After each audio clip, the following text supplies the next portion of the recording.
Fyodor Mikhailovich Dostoevsky. বিশ্ব সাহিত্যের অন্যতম জনক এই সাহিত্যিক জন্মেছিলেন রাশিয়ার মস্কোয় 1821 সালের 11 নভেম্বর, অর্থাৎ এই দিন। ইঞ্জিনিয়ার হিসেবে কর্মজীবনের শুরু। কিছু অনুবাদের মাধ্যমে লেখালেখির জগতে প্রথম প্রবেশ। প্রথম উপন্যাস পুয়ো ফোক। উপন্যাসটিকে রাশিয়ার প্রথম সামাজিক উপন্যাসের মর্যাদা দেওয়া হয়। তার অন্যতম সাহিত্য কীর্তির মধ্যে notes from underground, crime and punishment, the idiot, demons, brothers Karamazov উল্লেখযোগ্য।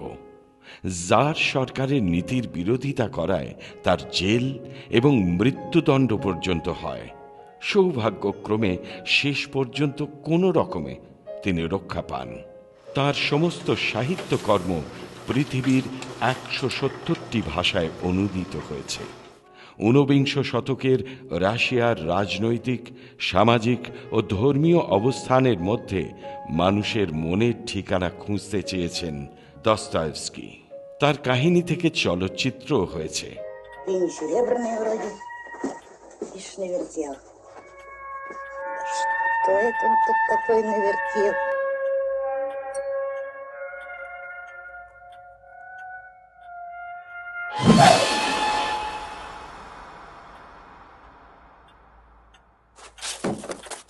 ফিওদর দস্তয়েভস্কিকে বিশ্ব সাহিত্যের শ্রেষ্ঠ মনোবিদ সাহিত্যিক আখ্যায় ভূষিত করা হয়।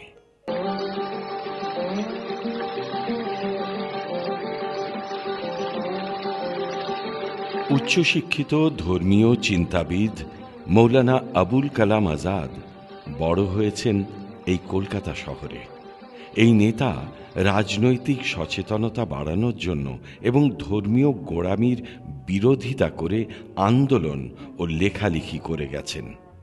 বহুবার জেলও খেটেছেন দেশকে বিদেশি শাসন থেকে মুক্ত করতে।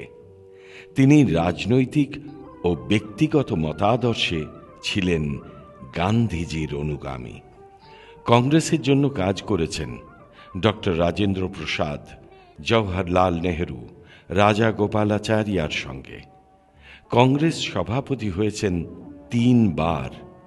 গান্ধীজির মতো তিনিও দেশ বিভাগের বিপক্ষে ছিলেন। তাঁর লেখা বই ইন্ডিয়ান উইন্স ফ্রিডম ভারতীয় রাজনীতির এক ঐতিহাসিক দলিল। আবুল কালাম আজাদ ভারতের কেন্দ্রীয় শিক্ষামন্ত্রী হন 1947 সালে। মরণোত্তর ভারত রত্ন পুরস্কারে তিনি ভূষিত হন। মৌলানা আবুল কালাম আজাদ 1888 সালে 11 নভেম্বর, অর্থাৎ এই দিন জন্মগ্রহণ করেন।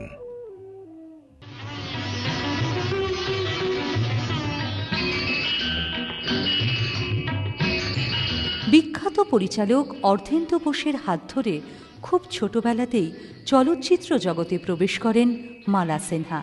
বম্বেতে অভিনেত্রী গীতা বালির চোখে পড়ে যান। অভিনয় শুরু করেন হিন্দি ছবিতে।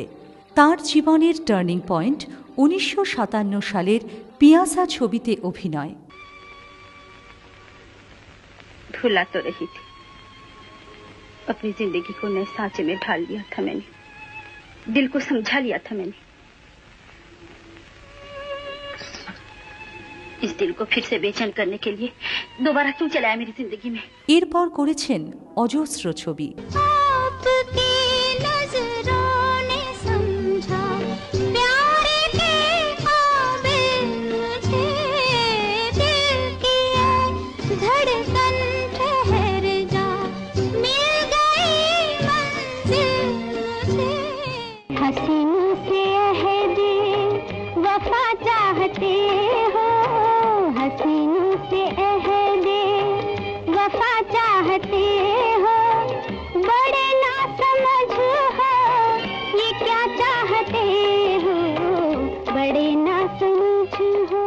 অভিনয় করেছেন বেশ কিছু বাংলা ছবিতেও।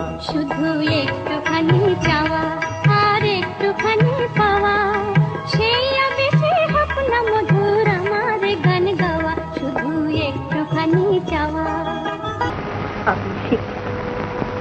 আপনি শিল্পী, কিন্তু সংসারে চলার পথে পা বাড়াবার যোগ্যতা আপনার নেই।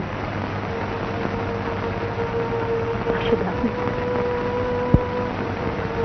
আপনি অন্ধ।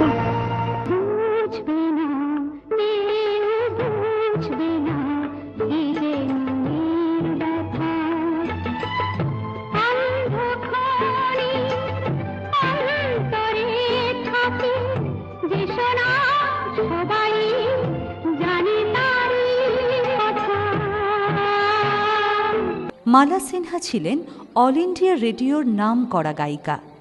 ফিল্মফেয়ারের সেরা অভিনেত্রীর পুরস্কার পেয়েছেন 4 বার। পেয়েছেন ফালকে আইকন সিনে আর্টিস্ট অ্যাওয়ার্ড। চলচ্চিত্র প্রেমীদের প্রিয় অভিনেত্রী মালা সিনহা জন্মগ্রহণ করেন 1936 সালের 11 নভেম্বর, অর্থাৎ এই দিনে।